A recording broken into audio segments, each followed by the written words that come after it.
Oh. What is up, everybody? Welcome. It's Saturday night. You know what that means. It's Call to Action Live, and that's right. It is my voice you're hearing. That is not a mistake. Maybe it is, but do not adjust your listening devices. That is me. It's me. God, now I sound like Paul. It's Billy Belford. The Belford. It's Call to Action Live. I'm hosting tonight. I'm in the main chair. I know you're used to seeing Kelsey in the main chair. She's in the commentary chair. Not the guest, but the Robin chair, as it were. The Loki chair. My Thor. What's up, Kelsey? How are you doing tonight on Saturday? I'm doing good. I'll admit I'm the reason we were slightly late because my computer decided it didn't want to turn on for like a good 20 minutes. But here I am. It worked out. I decided I was worthy of being on the show tonight. So I'm excited to finally be here. Well, we are glad you are here because there's no way I was going to do this show by myself. This is my first time hosting Call Live, and I'm super excited because tonight's a big show because in less than 1 week, a week from yesterday, the most glorious time of the year begins again. The Schmoedown returns. Bask in the gloriousness that is the Schmoedown. And we are going to be talking about that premiere tonight as we will preview the amazing pay-per-view. What a show to kick off the season. What a show to kick off War. We have an undercard, which this is crazy that it's an undercard of a number one contenders match for the Star Wars title.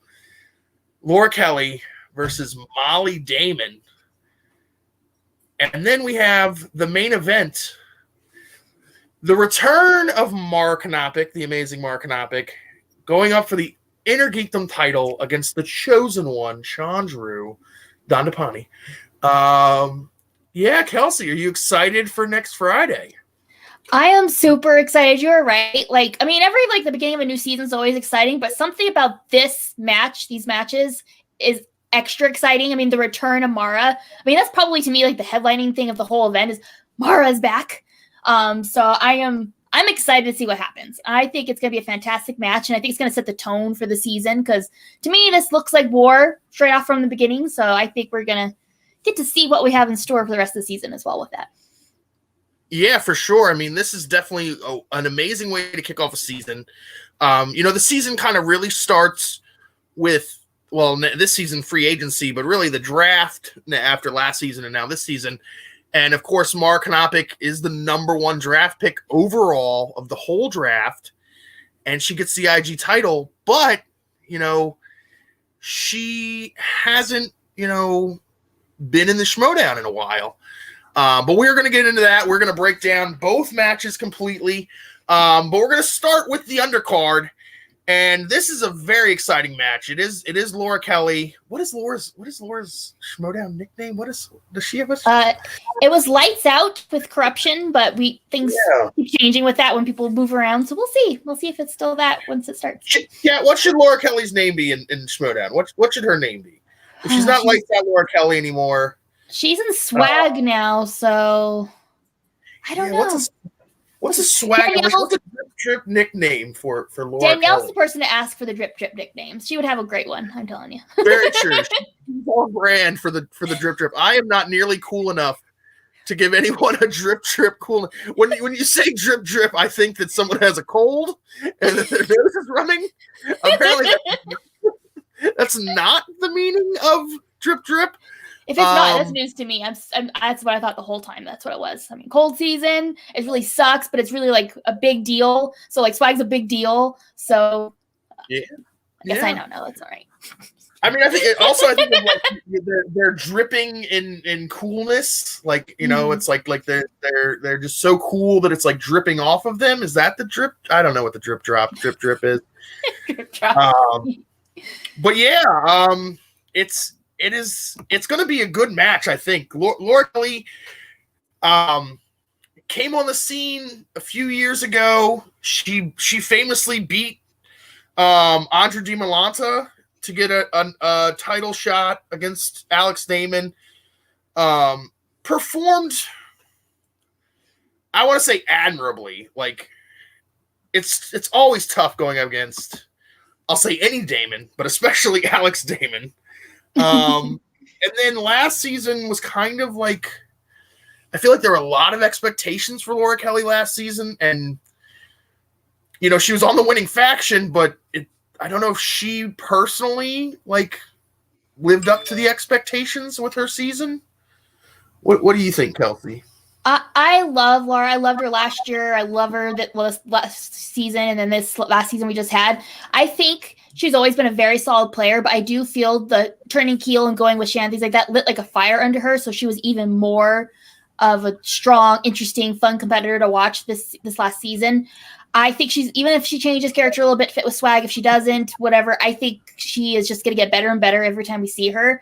So I think it's going to be a very solid match. I think she's going to bring her best against a competitor who also brings her best. So this is the match I wanted to see during the tournament, like last year. I wanted Mollie Damon versus Laura. That's what I wanted, and it didn't work out this time, but I'm finally getting it, and I'm super stoked and super unsure of who I want to win because I love both competitors so much. Yeah, for sure. I mean, they're both. This is going to be the weirdest season of Star Wars ever, because up until recently, Star Wars has always kind of been on like the back burner of the Schmoedown because there weren't that many competitors. You might have like 2 or 3 matches a year. And even last season they had the tournament, but outside of the tournament, you know, there was one other match in Star Wars. It was the title match at Spectacular. So I mean, we even had to wait like forever. It felt like from when Ace won the tournament to when he faced Alex Damon, which felt really almost like a disservice to Ace because he had momentum coming out of the tournament, and then he has to wait 6 months or whatever to face Alex Damon. This season, Star Wars is on the forefront. Every team was drafting Star Wars players high. You know, now, and this is going to set the tone for the whole Star Wars season, is this match between Laura Kelly and Mollie Damon, because the winner gets a title shot. And then Andrew DiMolanta plays Alex Damon for the title, you know, shortly after. So Star Wars is definitely on the front line. It's opening up the season. The first match of the season, Star Wars match, lets you know that this is going to be a very important division this year. I kind of want Mollie Damon to win because I kind of want Mollie Damon. I'll say this. I want Mollie Damon to win because I expect Alex Damon to win against Andrew DiMolanta. As much as I love Andrew DiMolanta, you don't bet against Alex Damon.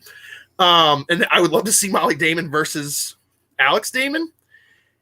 If Laura wins, I kind of want Andrew DiMolanta to beat Alex Damon so we get that rematch between Laura Kelly and Andrew DiMolanta, because that was a crazy match when they played each other 2 years ago. But yeah, it's gonna be crazy. I really think that Star Wars is gonna play a huge role in who wins the title this year. And we get it right at the start to start off the season. In the chat, who do you guys got? Who do you got? Do you got Laura Kelly or do you got Mollie Damon winning this knockdown, drag out Star Wars fight? Also, I'm excited. It's funny because Laura Kelly went heel last year, and when she was on Corruption, but I feel now she's more of like a face again on S.W.A.G. But Mollie Damon is now in the dungeon, and we might get Dark Ray Mollie Damon. I would love Dark Ray Mollie Damon. That would be great. Oh yeah. I mean, it's already kind of happening. I feel like she's on what is a certain point of view, right? And there was like they were talking about something, and it was like, you know, what do you eat or what do you feed off? Mollie? And Mollie was like, the blood of my enemies or something like that, and they clipped it out and like did like the like evil Mollie like thing in the video. Is so good. I'm so excited for Mollie Damon. Oh my gosh, I love Mollie Damon. I love her on A Certain Point of View. The Did you see the honeymoon or the not honeymoon newlywed game they played on A Certain Point of View? I didn't get to see that one. I heard it was great though. I need to go back. Oh my gosh, so good. They roasted Alex Damon so bad about like wearing cargo short on his like on the first date, like but yeah, and Mollie's fantastic. I am rooting for Mollie. I hope Mollie wins because I do want that Damon showdown that I've been rooting for years. Are you excited about a possible heel Mollie Damon now that she's with the dungeon? Real quick, I'm going to read a couple Streamlabs, but they segue into what I'm going to say. First one we have from John Lustrina. It says, I don't really have a question, but Vin Diesel is a wonderful human being. You should check him out in Fast and Furious franchise. I will hard out on that, but I take your word for it, and thank you so much for your donation. We really appreciate it. And then the other one is from Schmoe Me the Money that says, I see a winner on the screen. Amazing job, Kelsey. Fantastic job last Tuesday. And one of the things I argued, and I feel like helped me win a little bit, is our most anticipated what matches we want to see this year. And the one for me was I want to see Damon versus Damon as a live event. Not only because I want to see them together, but I think that the energy of that needs to be a live event. So I don't know how they're scheduling things. So maybe I need Mollie to be in a position to get to face Alex when we have a live event. That's what I want. So I am also, she's in the dungeon. So I am hoping for Mollie to win. I think it'll be great. But this is so hard because I love Laura too. But I'm backing Mollie. I got to see that live event play out in the future. So whatever it takes. Yeah, I mean, what I would love to see is because I don't when Mollie wins against Laura, I'll say that because Mollie's in the chat right now, so we're gonna play favorites. When Mollie wins, she's gonna face Alex sooner rather than later, so it's probably gonna be before we get live events. But what could happen is Mollie takes the title from Alex, and then Alex has to work his way back, face Mollie again at like say Spectacular, and oh my god, what a spectacular match that would be. Pun intended. It is hard not to love Laura. Yes, Mollie, that is true. She is a very lovable person. We love everyone in the well, most people. We love 98% of the Schmoedown, you know. Everyone. Well, if you're not a competitor, does that mean there's like one person? Some people love to hate in the Schmoedown, so there's that. Like there is love still there. It's just connected to a different emotion. I think honestly that Mollie is in a great situation here. I think Mollie there's no pressure whatsoever on her heading into this match. She might be putting pressure on herself because she wants to perform, she wants to win the match, she wants to do well for her faction. That's pressure there. But I feel like all the external pressure is on Laura because there were expectations last year that maybe she didn't live up to. People expected her to go high in the draft, and she fell kind of far in the draft. And that's kind of like pressure to perform to prove that was the wrong decision to make for her to be drafted higher. I really think that and then also just the pressure of just validating herself as like a premier Star Wars player, which I think is the pressure for both of them. They both want to be a top tier player. Everybody wants to be a top tier player, and this is the way to prove you're a top tier player. I think Laura's going to handle the pressure extremely well. She's been in high pressure situations before. But yeah, I think it's going to be a great match. Who do you think is going to win, Kelsey? Who do you like, honestly, in your heart of hearts, if you had to pick a winner, who you got? I think it's going to be a super close match, maybe even an OT match. I do think Mollie pulls it in the end. So fair. I do as well. I think it's so weird. Like I feel like we know how much Laura knows, kind of, because we've seen her so much, or I mean, not so much, but we've seen a lot of her. We know where her knowledge is. We don't always necessarily know how much actually Mollie actually knows. Like, does she know everything about Star Wars like we assume Alex does? Is it like so this is, I think, a good opportunity to prove that she does know a lot about Star Wars. That she's not just like the assistant to Alex or whatever, you know, or he's definitely not. She's not. But yeah, so that's the Star Wars match. The one thing I will say that like hurts my heart a little bit is that this will be the first time in 3 years, I think, that we're not opening with a live event in New York City. So it's so weird to not have that, and like to have to watch it on like a screen, like sitting in my room instead of with my friends in New York. I would be there in New York if that's where this was happening. I would be there. Oh man, I cannot I'm so wait. sad. It's been like, it's so weird because like the pandemic has been a terrible thing, and like it's affected a lot of people. But the thing that's like affected me the most is the fact that I've not been in a live event since March of last year. What is going on here? This is awful. And all the other stuff too, you know. I know this year hit, like, that's one thing I've kind of brought up that with like my boss, like that. She's like, because we in like work, we have discussions like, how are you doing in the pandemic? And I'm just like, I miss going to live events and seeing my friends. That's I mean, like I miss going to the grocery store without a mask. I miss things like that. I miss live events.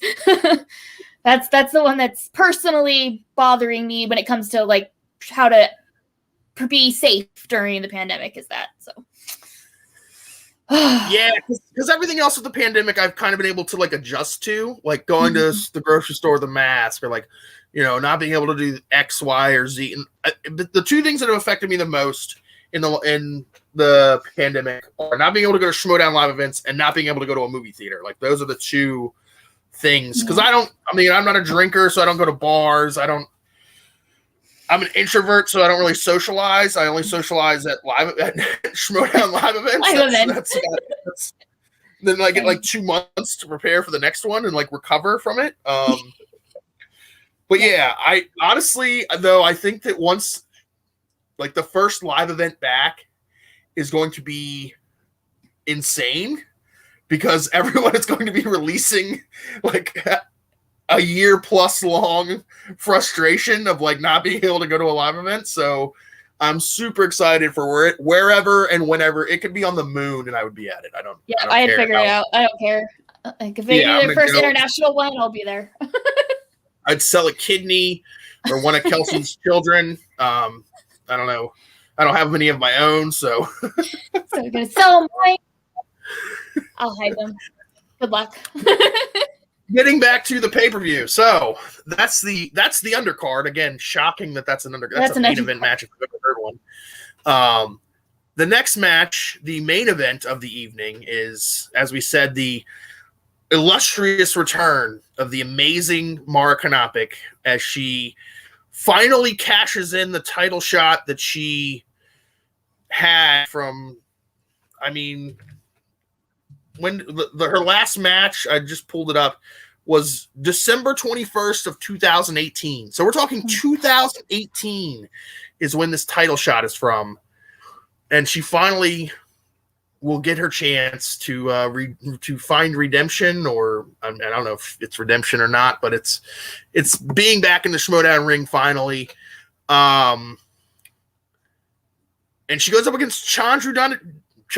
I'm just gonna say Chandru. And this feels like a Rocky movie. Like that's what this feels like to me. Kelsey, what are your thoughts on this match? I can't compare it to Rocky because I don't know that movie very well, but I'll take your word for it. But I am super excited for this match. I love Mara. I've loved Mara since she was in the Schmoedown before she took her break and things like that. And my kids, especially my daughter loves Mara. She loves a good, powerful female Schmoedown competitor, and that's definitely what Mara is. So I'm super excited to get to watch this with my kids and Tilly be all excited and freaked out.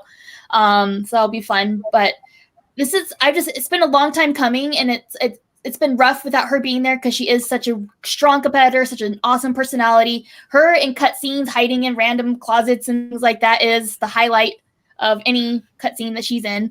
So I'm super excited to see her back, and I think I am not worried about her having been gone for a while. She's been watching movies. She's been studying with Dan. She's been doing her own thing, and I'm sure getting prepped for it. She's known she wanted to come back for a while, so I'm sure she was preparing this whole time when she's getting ready to eventually do come back. So I think Chandru better come prepared, because I think Mara's coming in ready to kick his butt. And I mean, and like Mara's such a sweet person. She doesn't like a bully. She doesn't like someone that's going to be rude and talk crap, stuff like that. And that is definitely what Chandru is. So I think she's coming to fight for the little guy, if that makes sense as well. So I have her taking it. I think it's gonna be very close, but I think there's a fire under her for this match, and I love Chandru. He better watch out. I think she's coming in hot. Yeah, I mean, it's it's one of those things where, again, this is like a long time coming. Like obviously not only like the she hasn't competed since 2018. She was going to have the title rematch against Mike, and then they like you have a number one contendership no matter what. Then she was supposed to come back last year, I think, at some point. Like they had announced her coming back last season at one point. And she was drafted. Yep. Yeah, she was drafted. She had a title shot. I think she was gonna go up against Smets. I think Smets was still the champion at that point. That didn't happen. It was good. It was gonna be in Houston in the wrestling ring. I think that was supposed to be Guy versus Kalinowski, and then Mara versus Smets, and neither of those things obviously happened. I was supposed to be there. We were definitely both supposed to be there. Houston is always a special place in my heart and in the heart of the Action Army. It's kind of like where it's our ground. There's our home. Two phases of the Action Army. There's before Houston and after Houston, and like, it would have been crazy. The thing I will say for Mara, and why I think I have a lot of belief that she is going to, I don't know if she's going to win or lose or not, but I know she's going to perform really well, because it has been a long time coming, and it has been like a stutter step of her coming back. And I don't think she would have come back unless she was absolutely ready to come back and perform, and then as far as just mentally and physically, and then B, also like prepared to come back and play trivia again. I think it's a big boon for her that it's online, and it's not in a studio. It's not in a live event. It's in her house. Like it's going to be in her where she's comfortable, which I think is going to be helpful for her. There's some people talking about they think she's going to have some ring rust. That's a possibility. I mean, but again, it's not like it's answering trivia. Like I don't think and also it's not like when Dan came back and he had to like deal with Andrew Guy in a studio in front of him. Like that was like a lot to handle. This is not like that. Also, when Dan came back and faced Andrew Guy, everybody thought Dan was going to win. Everyone assumed Dan was going to win, obviously, and he didn't. I don't think there's that assumption. I don't think there's that much pressure on Mara. I think a lot of it is like people are just happy that she's back. Like win, lose, draw. We're just glad that Mara Knopic is back in the Schmoedown where we feel she belongs. But she is facing Chandru, and talk about Chandru, Kelsey. What do you think about Chandru? Chandru, not only is he a fantastic competitor, but I do truly think his personality in matches and that does go to his benefit. He's very good at like just pushing the right buttons to get people a little flustered, which definitely affects gameplay for some, if not all, competitors. So he knows what he's doing and he knows how to do it well. Since we like I said, Mara's known for a while, she's coming back, and I think she's braced for it. I think she knows what he is going to try to do, so she's probably like, just ignore him. He's not there. Just focus on my own thing and things like that. But if he gets to her and if he brings his A game, which we all know he's totally capable of doing because he's such a great player, he could win this. It's definitely not for sure in either direction. He's a fantastic player, fantastic heel. But I'm interested to see how Mara reacts to him doing his thing. That's one thing I'm also really interested to see, if it affects her, if it doesn't. Because if I was playing Chandru, it would affect me. I'd just sitting there like all like self-conscious and fuming and just like, I don't know answers to questions anymore. I'm just mad or upset. So he's gonna come. He's gonna bring it. So it's gonna be a good game. Yeah, I think it's gonna be interesting to see like what headspace Mara's in, because she's dealt with like shit talkers and like people who try to. I mean, she faced Mike Kalinowski in the IG tournament, and that's Mike's playbook as well. Mike likes to needle people a little bit. He likes to get under their skin. You know, he's a little bit of a shit talker as well. And she handled it really well. Then in the at the Spectacular, when she lost to Mike, she was in a different headspace and didn't handle it as well, and it kind of contributed to her loss. I think though she wasn't like as prepared for it the second time, and also Mike kind of really leaned into it the second time. Mm-hmm. I do think she's gonna be ready. Again, it's at her house. She doesn't have to like. It's not like Chandru can get in her face or anything like that, or like do anything to like needle her that much, except for like what he could do on screen. So it kind of honestly like takes a little something away from Chandru's game, like not trivia game, but like that aspect of his game. And again, I think it helps Mara that she's going to be in her house. She's going to be in the comfort of her own home. I hope Mara wins. I honestly think Chandru wins. It's hard to bet against Chandru. I really think it could come down to like wheel spins, and then that speed round. She hasn't done that speed round yet. The online speed round. So it's interesting. I think the one thing about the old speed round was in a championship match, if you could just out buzzer the other person, you could kind of bully them and get a win. Yep. And Mara did that against Jason Inman. So I think she could maybe do it against Chandru. It's not on the table. Just answering 10 questions. I think Chandru just answers the 10 questions, breezes through it, goes perfect. I do think Mara has to have a good first round. She can't fall too far behind, because if she falls, 2 or 3 points behind, that could be huge. I hope Mara wins. I really do. I want Mara to win so bad. One thing I will say, and maybe you can talk about this a little bit, Kelsey, I think maybe Chandru is a little bit overconfident. I don't know if it's going to his head or not, but I think he is overconfident heading into this. I think he expects to just kind of breeze through this.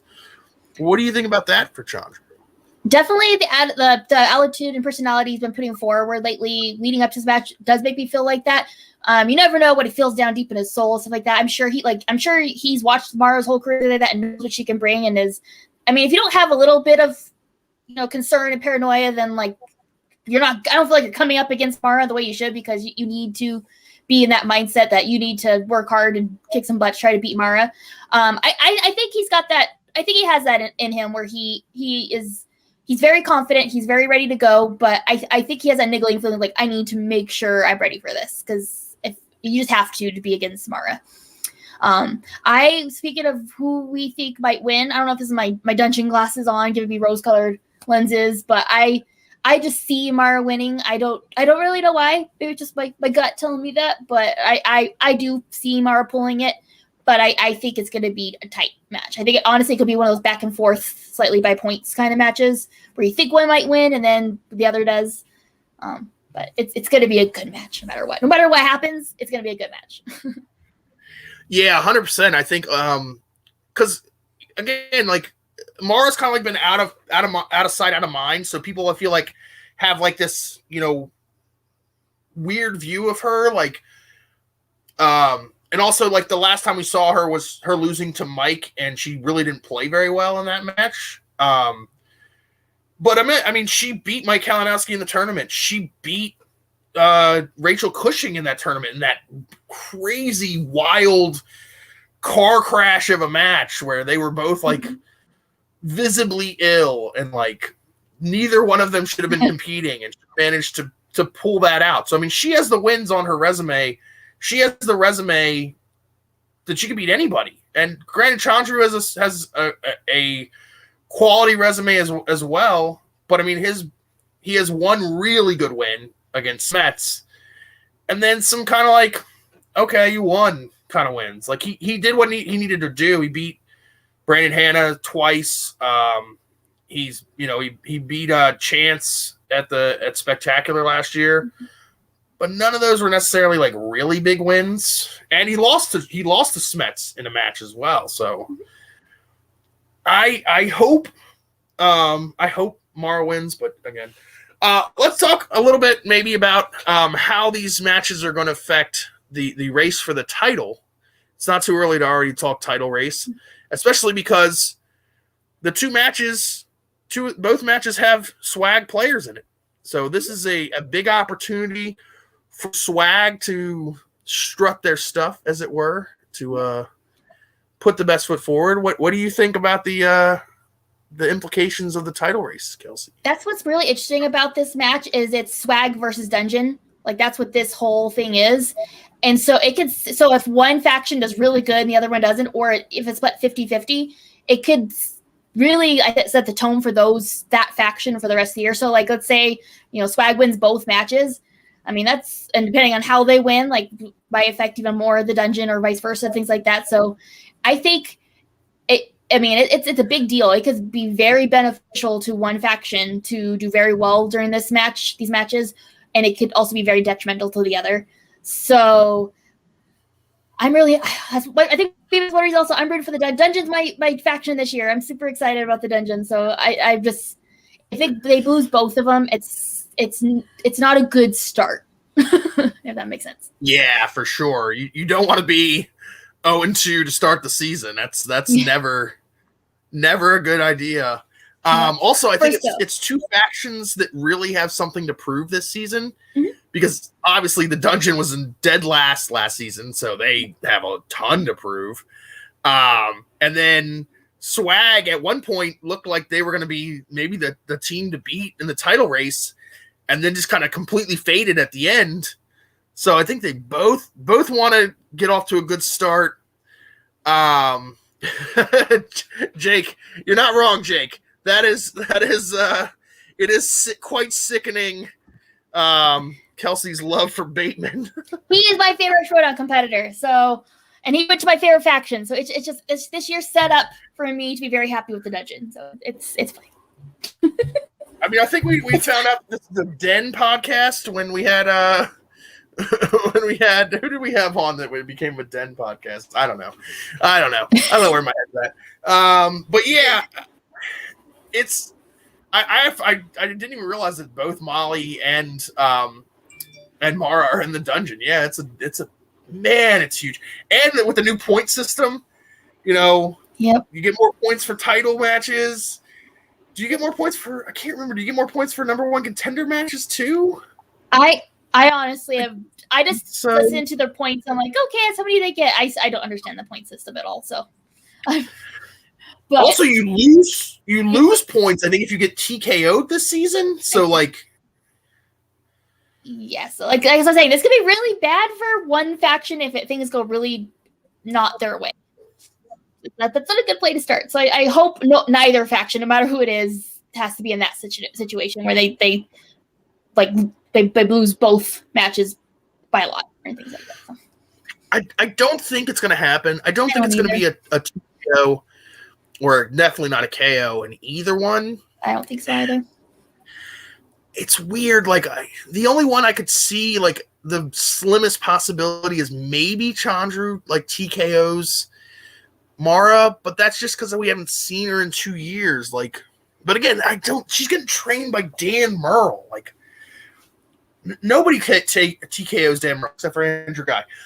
So I mean, it's like, and Ethan Irwin. But other than that, nobody TKOs. Oh, there you go, Buck. Thank you. Number one contender is 4 points.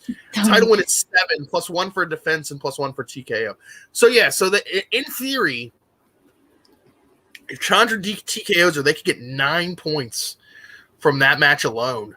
Wow, like that's crazy. Man, they could start S.W.A.G could start the season off like 11 with 11 points, which would be insane. And they'd have a title still, so that's opportunity for more points. And this is a weird. We talked about the Star Wars division. The IG like division this year, I think, is like a big question mark. Like we don't really know that much about how the IGs, because we don't have Kevin Smets because he's too busy smashing cancer. Get well soon, Kev. So that the IG, it's kind of like this open field, and then we got a lot of like newcomers that got drafted really high, like Amaru Moses and some of these other IG players that we don't really know that much about. So I feel like this is a big opportunity to kind of like set the tone for the season in the IG division. What do you think, Kelsey? I absolutely agree. I think every season that's what happens is our first match really does kind of set the tone for how we feel the rest of the season to go. Maybe an exception of last year because New York set the tone of this is going to be a live event year. And then the world decided no. But I think otherwise, I think that's kind of been the trend is like what we see is kind of the vibe we're going to get the rest of the season. And so I think these awesome matches with players we know and love and been watching for a long time is going to set the tone. Like, hey, even though there's a lot of people we don't know and a lot of rookies, it's still going to be Schmoedown. It's still going to be kick butt. It's still going to be these amazing high stakes matches. So buckle up because it's coming. So but yeah, I think it's going to be super great. And I didn't forget your name, Jesse Swift. How dare you, sir? I've never forgot a name in my life. What's his name, Jesse Swift? He forgets my name all the time. I've been Chelsea. I've been Veronica for some reason. It just happens. Now I'm going to call you Veronica from now on. Hey, Kaiser knows your name. That's all that matters, all right? Your dungeon boss. Your dungeon boy. You're his favorite. So I'm good. That's all I need. That's right. That's no wonder you're a dungeon head. He knows where his bread is buttered. Yep. Yeah, I mean it's the IG is like, again, it's like because we don't know so much about so many players, like it's so wide open. It feels like it's like Chandru and everybody else kind of right now. So maybe Mara has an opportunity to like, stamp her name on the division. The other thing that might affect this match is we found out shortly after the draft that Mara is also entering the Star Wars division. Yeah. So that could either be like a hindrance or a big help in this match. What do you think about that, Kelsey? Yeah, I think anybody that takes on Star Wars, it does help in ways in IG because I think you look at film differently when you're in the Star Wars division. Like you learn to pay attention to those really minute details, which sometimes they do. I mean, IG is also pretty deep. So sometimes those minute details do come up in IG, maybe not as often and as regular as they do in Star Wars. But I think you study in a different way. You watch film a different way. You read things in a different way. So I feel like kind of tunnel your focus a little bit. So maybe just you won't have the opportunity to like watch as many movies, just in general, watch movies as much. You're watching the same ones over and over again, like that. But I feel like when you do watch those movies, you do put on the Green Lantern and stuff like that to prep. You watch it differently, having been studying for Star Wars than if you would have just been studying for IG to begin with, if that makes sense. Oh, 100%. Yeah, you definitely you have to switch to study for Star Wars. You switch your brain to like a different mode, and if you can kind of use that when you're watching other movies, I think most IG competitors have like a similar thing, like because we have seen some really crazy deep dives in the IG as well, especially like 5-point questions. And famously, Chandru has benefited from Star Wars in the IG division because Brandon he beat Brandon Hanna when Brandon Hanna missed the Buzz Droids question. I don't know Star Wars, so or not like that at least. So like if Star Wars, because I think Star Wars, there's a Star Wars wheel slice Anybody know for sure? I think so, right? So if she could get Star Wars, clean up a wheel slice, or give him Star Wars, because I don't think that's not necessarily one of Chandru's like main strengths that we know of. That could play a huge role in the match. Yeah, absolutely. I think that there's also a bunch of new categories. I don't know. Again, I don't know what. I don't follow the Innergeekdom as closely because I don't know the answers to any of the questions in the Innergeekdom. But I think there are some new slices. Ferris said, yeah, it's slice. Yeah, so I mean, if she spins Star Wars, that could be a huge thing. Or if she could give it to him as spinner's choice, or any of these new categories, because that's another thing. Is like, yeah, that's the thing. I think the new categories are going to shake things up a little bit this season because people have been studying the same old categories over and over again for possibly years, and now there's going to be these new ones they have to start studying at the same level they're studying everything else. I don't think they've announced really. They've announced a few of the slices, which I think we're going to talk about a little bit later, but they haven't announced most of the slices they're adding yet, but I'm sure there's some that are not ones people have been studying. And so those will be very interesting to see if people surprisingly are an expert in that slice, or we realize a lot of people need to brush up on these because they're not in high priority or something like that. So that could be the big shakeup this year for sure. Yeah, 100%. That's a nice little segue into the next topic we're going to talk about. We'll talk about those some of the new wheel slices. Anybody who watches Action Industries, they had a show right before we went live, actually, where they unveiled 5 new wheel slices. The 5 that they revealed were martial arts movies, black cinema, Alien versus Predator, Nick Cage, and Ed Harris. Kelsey, what do you think of these 5 wheel slice movies? Why did you have to do Ed Harris? Because all you're doing is making Paul happy, and we don't like making Paul happy. That's not our mission in life. So who decided that? If I find out it was Ben's suggestion, like, hey, Paul would like that, I'm gonna be very upset.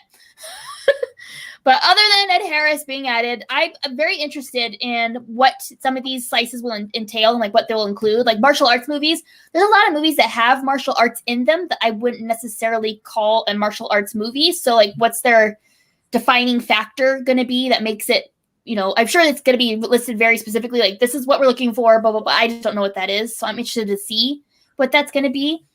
Nick Cage has got some fun movies. People like to see him in movies. So I think that one, there might be some people who are already experts in that don't even know they are.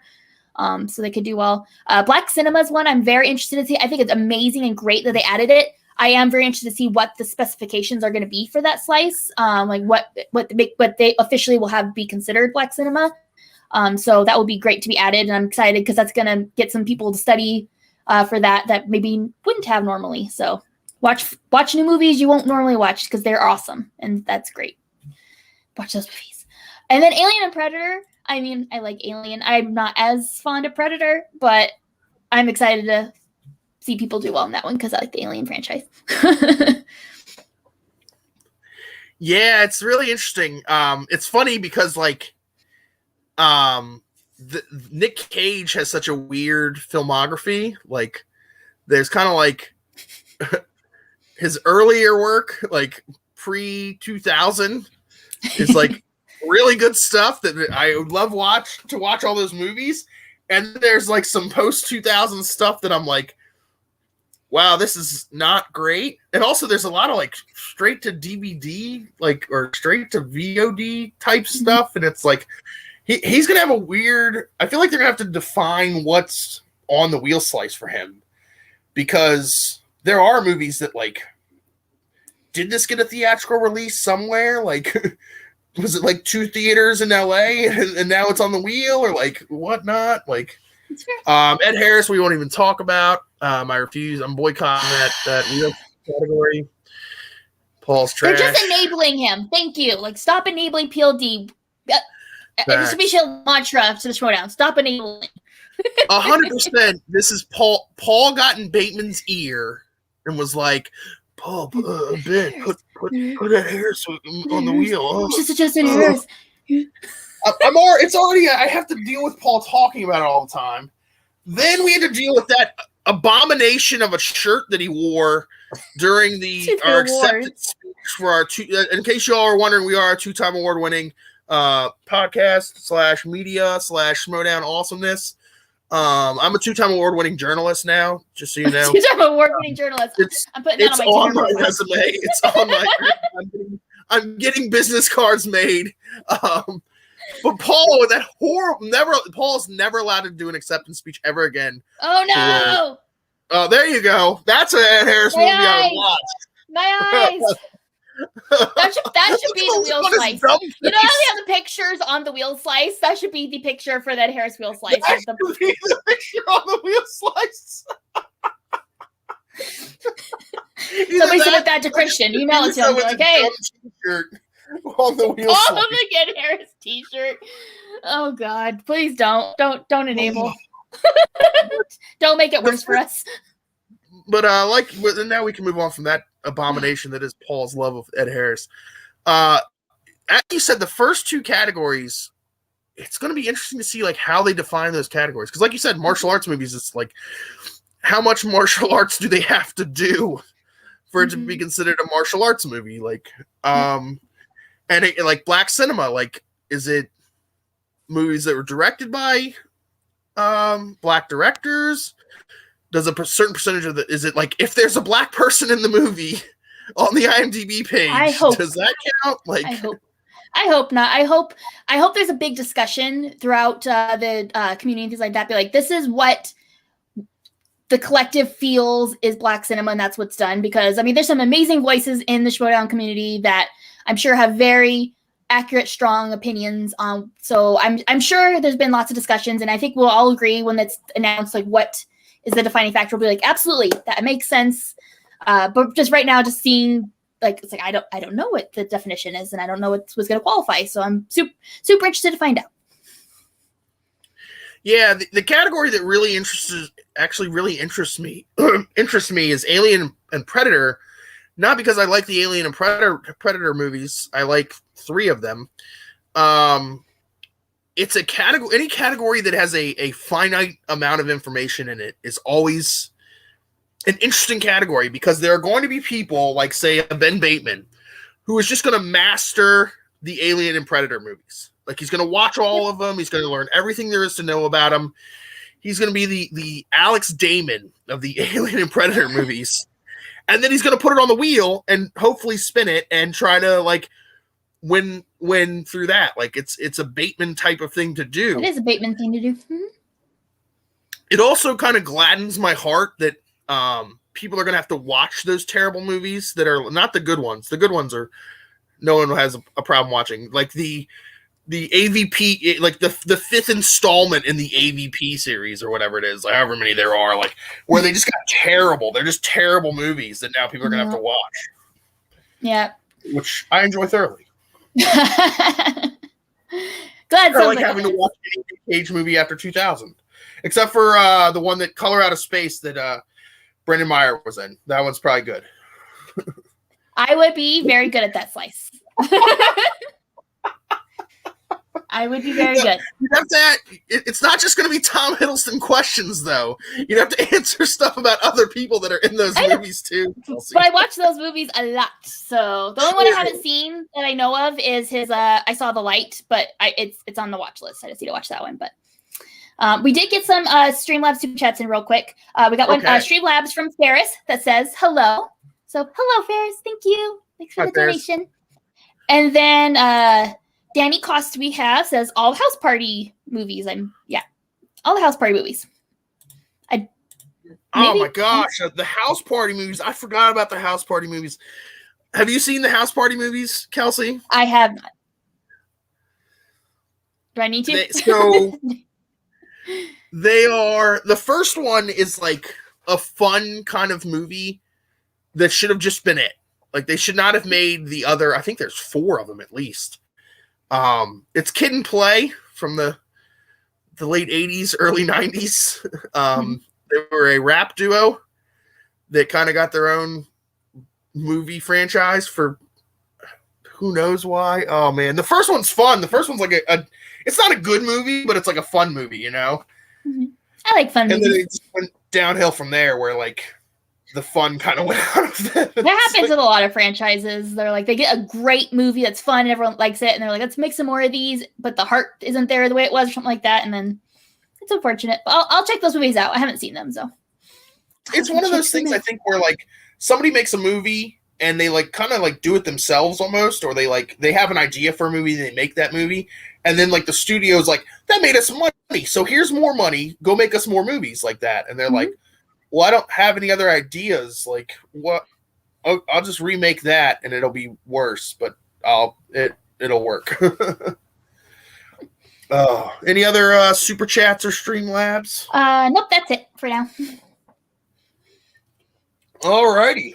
Well, unless you got anything else, Kelsey, are there any questions in the chat? Last minute questions, or? I think that's all we have. So yeah, any questions from the chat? I see a trivia question we have from Jesse. How many Alien Predator films are PG-13?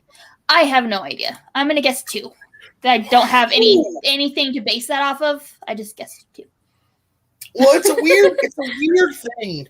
The way that they rate movies, because typically the things that'll get you an R rating are nudity, which the Predator movies or the Alien Predator movies, as far as I know, don't really have nudity. Obviously saying the F word a lot, which they don't really do that. Blood will get you an R rating really quickly, which they don't have a lot of blood in those movies typically. Who asked that question? Who was that asked that? It was Jesse, and I think he answered it. He said, because Leah guessed 1, and he said, where'd it go? Went up. Atticus. So I'm guessing 1. So interesting. Yeah, so I mean that makes sense that there would only be 1. It's probably for something like either language or like just a lot of blood or something like that. That's usually what gets you those R ratings. But yeah, I'm super excited. It's kind of like weird that it's already time for the Schmoedown again, because it feels like we just ended this last season, but also it also feels like we've been waiting forever. So I'm in a weird place about this Friday. Right. I see another question. Tom Hiddleston as Joker. You might be surprised me saying this, but I say no. He's got the smile for it. But from what I want from a Joker and what he does as other characters I've seen him as, I wouldn't want him. Not that he maybe couldn't pull it off, but I wouldn't cast him as a Joker. I don't think he's the right person for it. But yeah, you know who could have been a good Joker, or at least a decent Joker, is actually Nick Cage. I think Nick Cage could have been a decent Joker. You know, based off of like Face Off, or like, you know, some of those movies where he goes a little crazy. I can see Nick Cage as the Joker. He does have the insanity needed for it, so maybe. Speaking of Joker, Kelsey, are you excited for Snyder Cut? Actually, no, not really. I didn't need it. I'm one of the people, like, I would have been just fine never seeing it. I will watch it. I am disappointed that he is not Gangster Joker, because I actually like Gangster Joker. I have a hot take, but I do. But we'll see. I could be surprised. I didn't think I was gonna like Gangster Joker either, and I liked him like that, so maybe I'll like the new version that he's as. But we'll see. We'll see. I'll watch it. I have faith in him. I liked Gangster Joker. I thought there should have been more of that in Suicide Squad. I agree. I like. He's a good actor. Like, you know, he's can't really do wrong for the most part. So I'm excited. I'm not excited for Snyder Cut because I didn't think it was necessary. But I'm also excited. Like, I like comic book movies. You give me more comic book movie, I'm usually all right with it. So I mean, and I hope it's good. I just hope it's good for. I want them to prove me wrong about me not wanting it. I want to watch it, be like, yeah, I did need that. That's all I'm hoping for. I don't need it to be like life changing. I don't need it to be perfect. I just want to watch it and be like, okay, I can see why they made it. It's weird because like I want it to be good, so that all the people who were like the Snyder Cut's bullshit, blah blah blah blah, the Snyder sucked, like they can all shut up. But then if it's good, then I'm going to have to hear from all the Snyder fanboys who are like, we told you it's good. Oh, la, la, la, la. And I'm like, oh, I hate you too. Oh, I hate everyone. Oh. Is there a way it can be both good and bad? Can that be a thing? And they like both shut up? I think there's movies that are like that. Okay, I see another question I want to answer that is placating to me. Sure. Yes. I want Tom Hiddleston as Bond. Okay, if you've ever seen the show The Night Manager, which I've been plugging in every chat I talk to, I'm like, guys, you gotta watch the show. I've actually been watching it up until before I came here because I love that show. I think he'd be a very good Bond. He's who I would like to be the next Bond. If you don't think he'd be a good Bond and you haven't seen The Night Manager, watch Night Manager and then come back to me and tell me he won't be a good Bond. So yeah, that's I just had to say that because Tom Hiddleston for Bond whenever they need a new Bond. I've been saying for years that I thought Tom Hiddleston should, pretty much since probably the first Thor movie, I thought Tom Hiddleston should have been Bond. And I think he should have been Bond for a while now. Be good. The only thing with it is, like, I don't think he should play Bond for himself because I don't think it'd be a good career move for him. Like, that's fair. Because you get locked into playing Bond. Daniel Craig was doing things, and then he became Bond, and it was like, I guess you're not doing anything else for a while. And there's other things I would like Tom Hiddleston to be like in a one-off like Bond, and then go on and do other things. Like, and here's the thing, Tom Hiddleston Bond movies. And here's the thing too, he just turned 40 a few days ago, 3 days before my birthday. February 9th is his birthday. So like people have kind of, when I bring up Tom Hiddleston for Bond, they're like, he's kind of young, and it's like he's usually, mid-late 40s and stuff like that. So he's got some time to let him do his other films, have his other stuff, and then down the road be Bond, maybe? I don't know. But I mean, they're talking about go ahead. They've been talking about Idris Elba playing Bond, and Idris Elba's like almost, I think. I would love him to be on Bond as well. Those are my two choices. Like if it was either of them to be Bond next, I would be a happy camper. The thing I do agree with the lock-in thing too, though, because Tom's been Loki for a while, and he's done some movies, but not like a ton of movies. Even though I think he's deserving of being in a ton of movies, but maybe because he's Loki. That's just kind of what he's been typecast as a little bit. So definitely moving from one franchise where you're kind of typecast to another franchise where you're trying to kind of typecast. I can see why that might close more doors than it opens. So, well, the thing is, like, when you get locked into these like massive productions, you have like no other time to do other things. So what you end up doing is like little indie movies that you can like film in a week or like film in less than a month, and that's what you end up being in as like these like side projects, and that's kind of like what happened with Daniel Craig, and also even with Tom Hiddleston, like since he's been Loki, like, although I think he did The Night Manager while he was doing 2016. Loki. Yeah, so I mean that's crazy that he's like been able to do both of those things. That loser Plot is in the chat. Nobody cares. PLD, go away. Hey, Paul. Also, yes, speaking of Kelsey's birthday, happy birthday, Kelsey, belatedly. Thank you. Thank you. Also, happy Galentine's Day to Kelsey. Today is Galentine's Day, if anybody didn't know that. Which, speaking of, it's not today, it's tomorrow, but we are actually on Ladies' Night doing a Galentine's Day episode, so we'll do that tomorrow night. So if you're a Patreon of ours, $10 or above, you get to come to our Ladies' Night, where we're going to have Galentine's Day. There'll be a lot of, probably us telling each other how much we love each other and crying and things like that. So you know what you expect from a ladies' night with us. So it'll be a lot of fun. So if you're not a patron and you want to come to ladies' night, join at the $10 or above level and come to ladies' night because it'll be fun.